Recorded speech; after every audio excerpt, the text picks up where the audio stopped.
오늘 일어나는 일은 바로 앞에 예수님께서 광야에서 5천 명을 기적으로 먹이신 일, 그 일 바로 뒤에 지금 일어나는 일입니다. 군중들은 이 광야의 만찬에 환호합니다. 그리고 예수님을 왕으로 좀 삼았으면 좋겠다는 생각을 가지고 예수님을 왕으로 삼으려고 하니까 예수님께서 놀라셔서 군중들을 흩어버리시는데, 이 병행 구절들을 쭉 이 사건의 병행 구절들을 보면 예수님이 군중들보다도 사실은 제자들을 더 위험하게 생각해서 제자들을 빨리 흩어 버리는 모습을 보실 수 있습니다. 제자들이 예수님 없이 배를 타고 육지로부터 제법 떨어져서 새벽 한 3시부터 6시 사이에 홀로 항해를 하다가 풍랑을 만난 것은 이런 배경을 가지고 있다는 것을 알아야 합니다. 예수님께서 이제 물 위를 걸어서 제자들에게 오십니다. 이때 우리가 아주 잘 아는 너무나 유명한 오늘 두 번째인가 세 번째 찬송, 두 번째 찬송이었는데, 오라 오라 물 위로 오라, 뭐 이런 그 찬송 가사의 배경이 되는 그런 요청을 베드로가 드립니다. 참 오늘 찬양을 준비하시고 성의껏 불러주신 분들에게는 참 죄송한 말씀인데, 그분들을 비난하려고 하는 얘기가 아니라 예수님한테 물 위를 좀 걷게 해주십시오 이렇게 얘기한 게 굉장히 잘한 일처럼 보이는데, 도대체 어떤 믿음을 갖고 있었길래 이렇게 할 수 있는가, 이렇게 생각을 할 수 있는데, 사실은 본문을 말입니다, 이렇게 좀 찬찬히 읽어 내려가다 보면 마태가 우리하고 굉장히 다른 생각을 가지고 있다는 것을 금방 알 수 있습니다. 베드로를 약간 별종 취급을 합니다. 이상한 짓을 한 사람으로 그렇게 보는 경향이, 사실은 본문을 제대로 찬찬히 읽으면 훨씬 더 그런 인상을 우리가 많이 받는다는 것입니다. 마태는 이 베드로에 대해서 이 본문에서 세 가지 얘기를 하는데, 이 세 가지 말이 전부 다 좀 낯섭니다. 사실 우리에게 그동안 우리가 생각했던 것과는 좀 달리 어떤 말을 하는지, 뭐라고 말하는지, 마태가 바라본 베드로와 베드로의 믿음의 평가를 들어보고 오늘 우리는 어떻게 하고 있는지 한번 생각해 보도록 하겠습니다. 먼저 마태는 뜻밖의 베드로가 예수님을 시험하고 있다고 그렇게 말합니다. 물 위로 걸어오시는 예수님을 보고 베드로를 비롯해서 제자들이 막 소란을 피웁니다. 예수님한테 유령이라고 얘기를 하는데, 이 유대인들은 보통 물이 있는 곳에 귀신들이 산다고 생각을 했기 때문에 물 위로 뭐가 오는데, 사람 쉐이프의 그 실루엣에 뭐가 오니까 유령이다, 귀신이다 하고 지금 소리를 지르고 있습니다.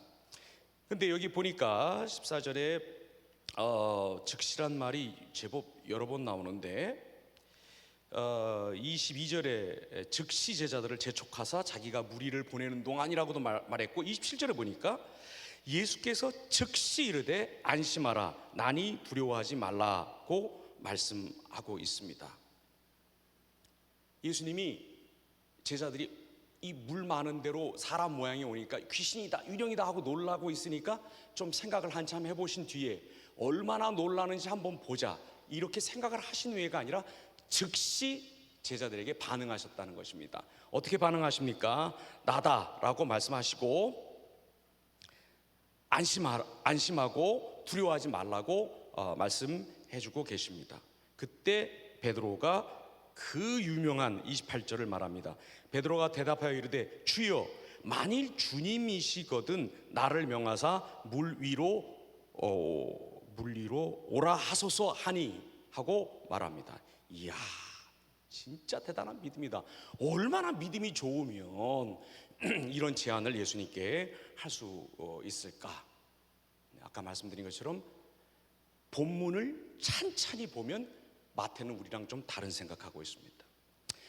마태복음에서 예수님한테 만약에 주님이시거든, 혹은 만약에 하나님의 아들이시거든 이라고, 혹은 하나님의 아들이라면 이라고 말한 케이스가 딱 3번 나옵니다. 아시죠? 한 번은 사탄이 광야에서, 또 한 번은 여기서 베드로가 또 한 번은 예수님이 십자가에 못 박혔을 때 행인들이 지나가면서 말합니다. 이 세 번이 전부 다 부정적입니다. 하나님의 아들이라고 믿고 싶어서 그랬다가 아닙니다. 이 세 케이스가 전부 부정적으로 다뤄지고 있는 것입니다. 베드로는 좀 달랐다고요? 아니요. 여기 마태가 우리에게 분명하게 얘기하고 있지 않습니까? 유령이라고 놀랄 수는 있어요. 새벽 3시나 6시 그 사이에 예수님이 풍랑이 있는 바다 위로 걸어오시니까 누구라도 놀랍니다. 그래서 그 놀라는 제자들을 향해서 예수님이 어떻게 하셨다고요? 즉시 안심하라, 나다, 두려워하지 말라라고 말씀하고 계십니다. 자, 이 음성이 베드로에게 정확하게 전달이 됐을까요? 안 됐을까요? 됐을까요? 안 됐을까요? 아이, 고개라도 좀 어떻게 해보세요. 아까 그 기도자가 찰떡같이 알아들으라고 기도도 하더만, 이 무슨 뭐 테니스 그 왜 치는 거, 그 콘크리트 벽 앞에 선, 매주 저는 그 콘크리트 벽 앞에 서 있는 입장이에요. 기왕 말 나온 김에 말을 똑바로 들었을까요? 안 들었을까요? 들었어요. 말을 못 들었다면 어떻게 주님이시거든 이라고 말을 해요. 말을 똑바로 들었어요. 그리고 알았어요. 아, 주님이시구나. 알았어요. 그런데도 뒤에 제안을 예수님께 지금 하는 것입니다. 예수님의 음성을 분명히 들었는데, 평소에 말씀하시던 그 주님이 맞는데 제가 시비 너무 거는 건가요? 아, 왜 그 바람 불고 이렇게 비도 왔겠죠? 그리고 그 풍랑이 치는데 왜 그 밑을 기어 내려가려고 그러는 거예요? 거길 걸어가서 뭐 하려고요? 어떻게 해야 돼요? 아까 우리 원만 형제 기도한 것처럼 개떡같이 말해도 찰떡같이 알아들어야지. 주님이시네. 주님이 오시네. 주님이 보통 말씀을 하신 게 아니잖아요. 안심하라고, 나라고, 두려워하지 말라고. 그러면 두려워하지 말아야 되는 거고, 예수님이구나 알아야 하는 거고, 그 다음에 안도해야 되는 거 아니에요? 왜 거길 기어 내려가는 거예요? 왜 가는 거예요 도대체 거기를? 내려가서 뭐 하려고 하는 것입니까? 말씀으로 충분한 거 아닙니까? 예수님이면 된 거 아닙니까? 왜 자꾸 거기를 내려가려고 하는 것입니까? 오히려 지금 마태는 우리에게 대단한 믿음을 가지고 있는 베드로가 아니라 예수님 말귀를, 죄송합니다 이렇게 설교 시간에 이런 그 비속어를 자꾸 써서, 더럽게 못 알아듣는 귀가 아주 어두운 베드로를 우리에게 고발하고 있는지도 모릅니다. 이 본문에 보면 참 재밌는 표현이 나오는데, 그게 뭐냐면 여기 28절에 베드로가 대답하여 이르되 주여 이렇게 말하고, 그 다음에 30절에 바람을 보고 무서워 빠져가는지라 소리 질러 이르되 주여. 이 주여라고만 나오면 우리는 좋아가지고 다 찬양하고 믿음의 표현인 줄 알고 생각하고 있는데, 성경이 뭐라고 말합니까? 아니, 이 마태 자신이 뭐라고 말합니까? 마태복음 7장 21절에 보면 예수님 자신의 입으로 나더러 주여 주여 하는 자마다 천국에 들어갈 것이 아니다. 오직 하나님의 뜻을 행하는 자라야 한다라고 말씀하셨습니다. 그리고 요한복음에서는 하나님의 뜻이 무엇이냐면 하나님과 아들을 보내신 그분을 믿는 것, 하나님이 보내신 아들을 믿는 것, 이게 하나님의 뜻이라고 말하고 있는 것입니다. 베드로는 지금 하나님 뜻 모르는 거예요. 베드로는 믿음이 없는 거예요. 베드로는 지금 예수님 그리고 예수님과의 관계에 초점이 있는 것이 아니라 자기가 생각한 믿음과 그 믿음의 입증의 뜻이 가 있는 거예요. 이거 우리가 많이 하는 짓 아니에요? 이거 우리 모습 아닙니까? 지난 한 학기 내내도 우리 그렇게 하지 않았나요? 주님이시거든, 만약 하나님의 아들이시거든, 예수님 맞으면 이거를 행하십시오, 이걸 해주십시오, 저걸 해주십시오. 하나님 아들 맞아요. 그냥 믿고 그분을 따르면 됩니다. 그분이 이미 하신 약속으로도 넘쳐요. 그분이 이미 우리에게 행하신 일들과 우리를 위하여 되신 것들로도 우리 생애가 복이 차고 넘칩니다. 복을 얼마나 받았는지 복을 맨날 찌개 끓여 먹잖아요. 우리가 그 정도로 넘쳐요. 우리 삶이, 내 잔이 이미 넘칩니다. 그런데도 계속해서 한 학기 동안도 우리는 계속해서 만일 하나님의 아들이시면, 만일 주님이시면, 만일 예수님 맞으면 이거 해내고 이렇게 하고 저렇게 하고, 그걸 믿음이라고 생각하면서 왔는지도 모릅니다. 만약에 우리 한 학기 동안 그랬다면 좀 고치도록 합시다. 우리의 초점을 고치고 이제 그냥 예수님이 딱 말씀하시면, 혹은 이미 말씀하신 것으로 이미 우리를 위하여 행하셨다고 지난 2000년 동안 구름과 같이 허다한 증인들이 우리에게 전해준 바를 딱 믿고, 주여 충분히 들었습니다, 주님이시지를 압니다, 그러니 이제 이것 붙들고 그저 살아나가겠습니다. 내 삶이 아무리 작아 보이고 아무리 보잘것없고 아무리 심지어 준비가 되지 않았다 할지라도 여기서 한 발을 떼어 나가겠습니다. 이렇게 기도하고 전진하는 우리가 되기를 바랍니다.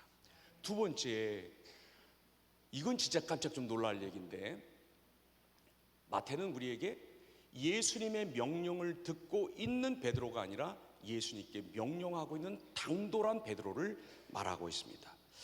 자, 여기 28절에 보면 베드로가 대답하여 이르되 주여 만일 주님이시거든, 잘 보세요, 나를 명하사 물 위로 오라 하소서라고 말하고 있습니다.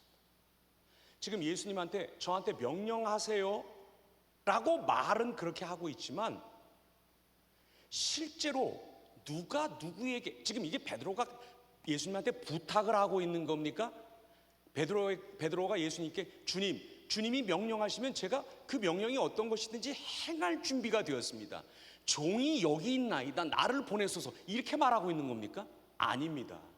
말은 자기한테 명령해 달라고 말하고 있지만 사실은 예수님에게 명령하고 있는 겁니다. 뭐라고? 나를 물 위로 걷게 하라고, 이렇게 말하고 있는 것입니다. 말은 점잖게 하고 있는 것 같지만 사실은 내가 명령하니 예수여 당신은 나를 물 위로 걷게 하시오 라고 말하고 있는 것입니다. 왜 이렇게 말할 수 있었을까요? 어쩌면 베드로는 모든 것을 버리고 예수님을 따른 것 때문에 이런 생각을 하게 되었을 수도 있습니다. 많이 잡힌 물고기도 버리고 그물도 버리고 배도 버리고 비즈니스 파트너들도 버리고 심지어 아버지도 버리고 가족들도 버리고 예수님을 따랐습니다. 이 마음의 한 귀퉁이에, 야, 내가 예수 따르려고 뭘 버렸는데, 얼마나 많은 걸 버렸는데,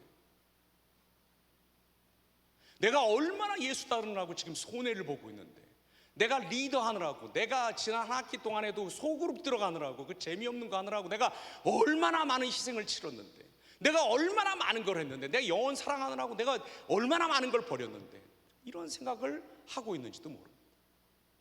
그러니까 이 베드로가, 그런데 베드로가 잡은 고기도 버리고 그물도 버리고 배도 버리고 비즈니스도 접고 아버지 어머니도 접고 예수님을 따랐는지는 모르지만 뭘 못 버렸냐 하면, 이 신앙에 관련해서 자기가 여전히 주인공이에요.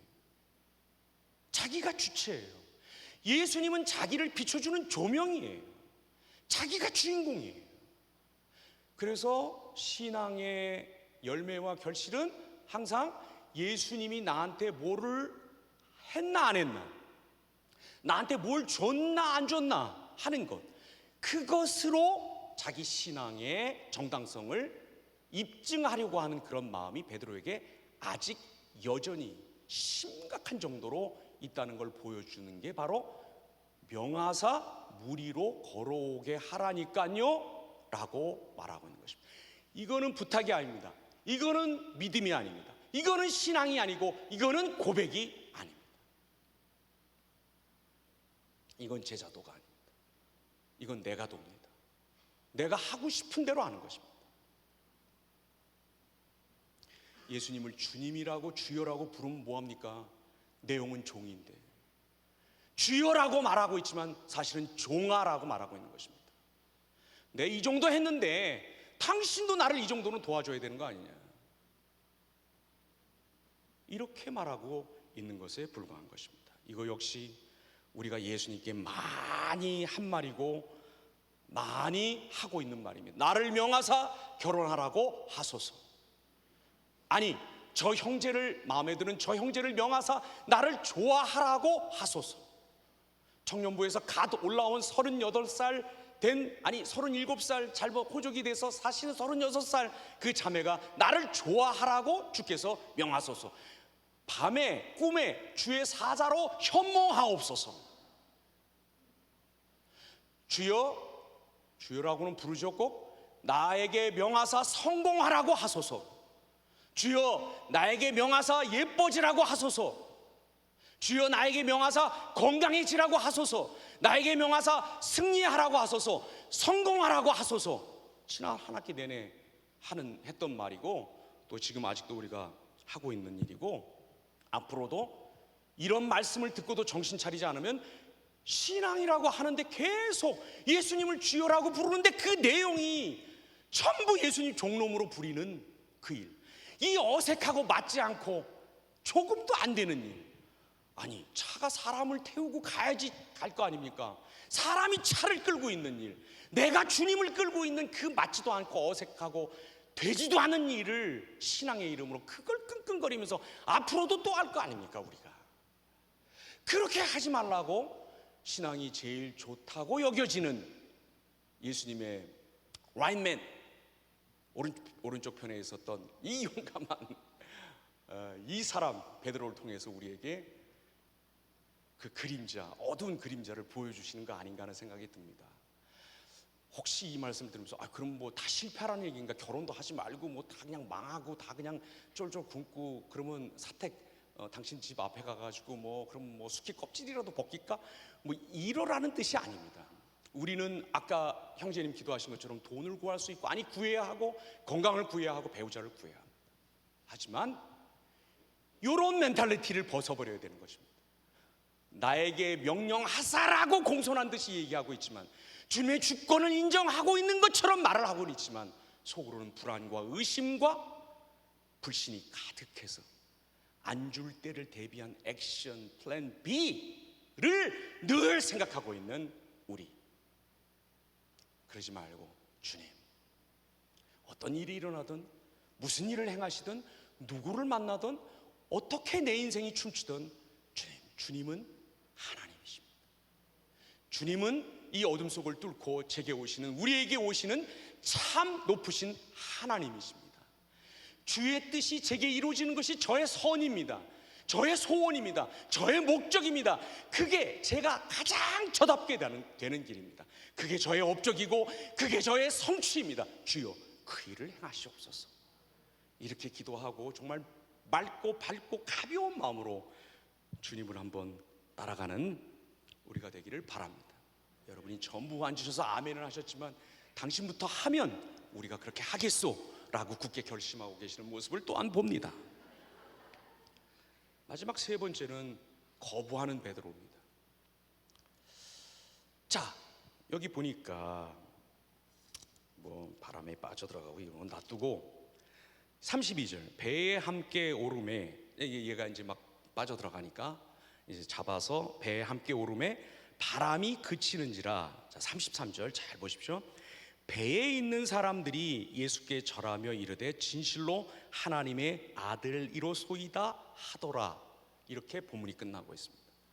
이게 참 흐뭇한 얘기잖아요, 그렇죠? 야, 이 제자들이 그 정말 깜깜한 밤에 예수님 바다 위로 건너오시고 베드로는 뭐 걸어가겠다 그러다가 막 물로 빠져드는데 다시 또 잡아서 주시고 세워주시고, 그래서 함께 배 위로 오르니까 바람이 딱 그치고, 그러니까 제자들이 예수님한테 절하면서 하나님의 아들이로소이다 라고 절했다. 와, 이게 진짜 참 멋진 광경이다. 이게 우리가 지레짐작을 할 수가 있는데, 사실 여기 지금 배에 탄 제자들이 정통 유대인들입니다. 정통 유대인들이 이게 프로포폴을 맞아도 사람한테 절하면서 하나님의 아들입니다 하지 않습니다. 이렇게 할 수가 없어요. 그런 교육을 받지 않았습니다. 하나님의 아들이라고 하는 것은 하나님과 똑같다는 얘기인데, 사람의 아들이 사람하고 똑같고 개의 아들이 개하고 똑같고 소의 아들이 소하고 똑같은 것처럼 하나님의 아들은 하나님과 똑같다는 말을 그렇게 하는 겁니다. 돌려서. 그러면 사람한테 하나님이라고 하면서 절을 할 수 있느냐? 정통 유대인들이 없습니다. 기적을 봤으니까, 사람은 물에 빠지게 돼 있는데 그것도 풍랑이 있는 바다 위를 걸어왔으니까 하나님이다. 천만의 말씀 만만의 콩떡입니다. 유대인들은 어렸을 때부터 신명기를 외우고 자라는 사람들입니다. 최소한 모세 오경은 외웁니다. 익숙하게 압니다.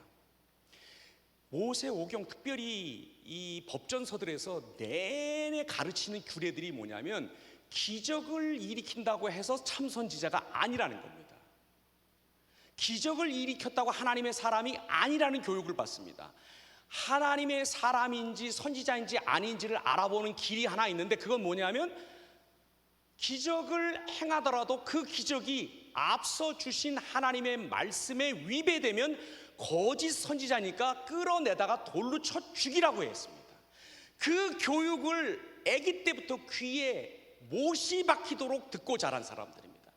기적이 일어났다고, 예수님이 물 위로 걸어왔다고 절을 하는 사람들이 아니라는 거예요. 이게 뭔가 전례가 있어야 되는 겁니다. 물 위로 걸어오는 것이 자기들의 신앙 전통에서 뭔가 전례가 있어야 되는 것입니다. 그래야 경배할 수 있는 거예요. 그래야 하나님의 아들, 곧 하나님이 사람의 몸을 입고 나타난 것이라고 볼 수 있는 것입니다.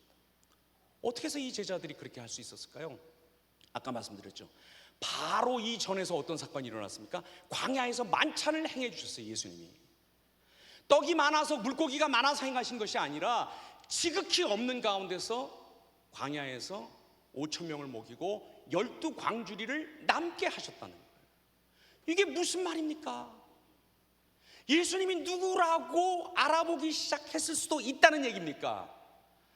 하늘에서 내려온 만나. 우리 조상들이 옛날에 광야에서 하나님이 주신 신령한 떡을 먹었는데, 양식을 먹었는데 그게 내려오고 있네 라고 느낀 겁니다. 그렇다면 그걸 내려오게 한 이분은 누굴까? 일단 왕으로 삼자. 막 이렇게 해서 열광하고 흥분하고 있는데 예수님이 흩어서 먼저 저쪽으로 가라고 보내시고, 그런데 그 예수님이 풍랑이 일어서 지금 힘들어 죽겠는데, 다 빠져 죽게 생겼는데 바다 위를 지려 밟고 오고 계시는 거예요. 그렇다면 정통 유대인으로서 이 사람들은 뭐라고 생각했을까요? 드디어 하나님이 출애굽을 또 한 번 일으키시는구나. 이제는 바다를, 홍해를 가르시는 정도가 아니라 하나님이 물을 밟고 오시는구나 하고 느낄 수 있다는 것입니다. 이미 말씀에도 있어요. 욥기서 9장 8절. 여러분 성경 찾는데 별로 취미가 없으신 것 같아서 제가 그냥 읽겠습니다. 짧게. 바다의 물결을 밟으시는 이분이 하나님이시라고 욥기 9장 8절에서 하나님을 그렇게 소개하고 있습니다. 아는 거예요. 사건을 통해서도 알고 말씀을 통해서도 아는 거예요. 그냥 바다 위를 걸었다고 해서 하나님의 아들이라고 절을 하는 게 아니라, 앞서 주신 계시, 하나님의 말씀과 사례들, 사건 계시, 이걸 통해서 이분이 하나님일 수밖에 없구나라고 유추하는 거예요. 그리고 기대하는 거예요. 와, 우리 조상들이 광야에서 먹고도 쓰러져 죽었던 그 만나와는 다른 만나를 주실 수도 있을 거예요. 홍해를 그냥 바람으로 가르시는 정도가 아니라 바다를 지려 밟고 우리에게 다가오시는 이런 분이라면, 우리를 이끌고 조상들이 들어갔었지만 다시 쫓겨난, 이 당시 유대인들은 자기들이 유배되고 있다고 생각하고 있었어요. 왜? 자기들이 옛날에 바벨론이나 아시리아처럼 그런 데로 끌려가진 않았지만 외국 군대가 성전을 점령하고 예루살렘을 점령하고 온 유대 사마리아를 점령하고 있었기 때문에 자기들이 유폐 상태, 자기들이 포로 상태에 있다고 봤던 거예요. 드디어 이 포로 생활의 종식이 오고 이 억압과 이 죄와 죽음의 사슬에서 우리를 풀어주시고 조상들이 들어갔다가 다시 쫓겨나온 외국 군대가 지금 점령하고 있는 이런 정도의 땅이 아니라 우리가 진짜 하나님 앞에서 영원히 우리답게 나답게 살 수 있는 그런 가능성을 열어주는 진짜 하나님이 아브라함과 이삭과 야곱에게 했던 그 약속을 오래전 천여 년 전 이스라엘에게 했던 그 약속을 이스라엘이 완벽하게 정복하지 못했던 이 복토를, 이 복된 상태를 우리에게 주시는 하나님이 여기 오신 건지도 몰라. 이걸로 갖다가 절하는 거야. 그냥 절하는 게 아니야. 놀라워서 절하는 게 아니야. 근데 더 재밌는 거는 이게 아니에요. 뭐냐 하면 33절 보세요. 배에 있는 사람들이 이렇게 얘기를 해요. 배에 있는 사람들은 누굴까요? 예? 배에 있는 사람들은 누굴까요? 우리 또 나눔도 해야 되고 하니까 그냥 빨리빨리 저렇게 정리할게요. 덥고 그렇잖아요, 그렇죠? 아니 나는 이걸 보면서 이런 생각이 들더라고. 야, 왜 배에 있는 사람들이라 그랬을까? 그랬더니 배 밖으로 나간 사람을 의식해서 마태가 이렇게 쓰는 건가? 이런 생각이 좀 들더라고요. 발칙하죠. 저도 알아요, 제가 좀 별난 거를. 한데 그렇게 보니까 야, 오랫동안 좀 수수께끼처럼 생각했던 게 하나 풀린 게 있어요. 마태가 지금 아주 은근히 대조를 시키고 있는 거예요. 배 안에 있는 사람과 배 밖으로 나갔던 사람. 그래서 바로 앞절에 예수님과 함께 베드로가 겨우 간신히 배 위로 올라온 것을 얘기하고 있어요. 그랬다면 어떻게 생각해 볼 수도 있냐 하면 여기 지금 주님, 예수님, 당신은 지금 보니까 우리 조상들이 그렇게 기다렸던 욥기가 말하고 시편이 말했던 바닷물을 살짝 말려버리고 우리를 그 가운데로 걸어가게 하셨고 하늘에서 신령한 음식을 주셨고 우리를 하나님 앞에서 살게 하신, 그렇게 살게 하시겠다고 다시 약속하시며 오시기로 하신 바로 그 메시아이십니다 라고 배 안에 있는 사람들은 경배를 했지만 배 밖으로 나갔다가 다시 배 위로 올라온 베드로는 이 경배와 고백에 참여하고 있지 않다라는 얘기를 하고 있는 것 같았어요. 왜 이렇게 베드로를 깎아내리냐고. 나 배신데. 그런 생각 가지고 계셔도 할 수 없어요. 앞으로 5분은 더 들으셔야 돼요. 훨씬 더 그렇게 보는 것이 타당해요. 왜? 베드로는 여기서 몰라요. 아니 알았는지도 모르겠어요. 하지만 물에 흠뻑 젖어서 죽을 뻔했다가 아니 그 배 밖으로는 왜 나가? 그냥 배 안에서 주님이시면 주님 그러면 되는 거지. 말씀을 듣고도 그거를 자기식으로 입증하는 무모함을 버려서 거의 빠져 죽게 됐다가 올라와가지고, 여러분 이 중에서 손톱 뜯는 사람 있어요? 여기 손톱에 붙어있는 살을 이렇게 뜯는 사람. 내가 이게 그런 사람 한 사람 알고 있어. 37년 동안이나 친구인데 맨날 뜯어가지고 여기에 생선 뭐 이렇게 병균이 들어가가지고 여기 막 탱탱 불어오르고 그러는 사람 한 사람 내가 알고 있어요. 이거 듣고 있는지 모르겠지만 지금 다른 제자들은 배 안에 있는 그 제자들은 성경을 깨닫고 예수님의 음성을 듣고 예수님이 바로 그분이신 줄 알고 유대인으로서는 절대로 바로 전까지 할 수 없었던 고백과 경배를 하면서 예수님을 섬기고 있는데 베드로 하나는 뒤에서 섬기는 모습을, 경배하는 모습을, 고백하는 모습을 보면서 손 뜯고 있는 거예요. 아이씨, 이걸 어떻게 이렇게 지금 뻘쭘한데 이 상황을 어떻게 빠져나가지? 나는 어떡하지? 이거 뭐지? 이분은 누구지? 나 왜 물에 빠졌지? 아, 괜히 내가 밖으로 나갔나? 그냥 나는 이거 어떻게 해야 되지? 지금 빨리 그냥 나도 무릎 꿇을까? 아니면 말까? 이러고 눈동자를 희번덕거리면서 예수님의 등을 어쩌면 보고 있는 베드로를 우리에게 소개하고 있는 건지도 모릅니다. 그리고 16장에 가서야 제자들 가운데 가장 늦게 주는 그리스도시요 살아계신 하나님의 아들이십니다. 굉장히 발전한 정교하게 만들어진 고백이에요.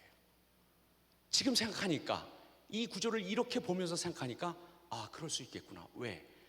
자기 앞서 제자들이 동료 제자들이 고백하는 걸 보고 아마 이게 14장이니까 15장 16장까지 많은 또 사건들을 겪으면서 예수님에 대한 뭔가 정리된 생각들을 만들어낸 것 같아요. 근데 중요한 건 뭐냐면 우리가 그렇게 위대하게 생각하는 그 신앙 고백이 사실은 이 베드로의 입에서 다른 제자들에 비해서 훨씬 늦게 나온 것이고, 다른 제자들이 이미 배 안에서 고백하고 있을 때 베드로는 의심하고 있었고 믿음이 없었고, 어떤 믿음? 물 위로 건너가는 게 믿음이 아니라 예수님을 알아보는 게 믿음인데 그 믿음이 없었다는 것을 우리가 볼 수가 있는 것입니다. 이것도 우리 모습이에요.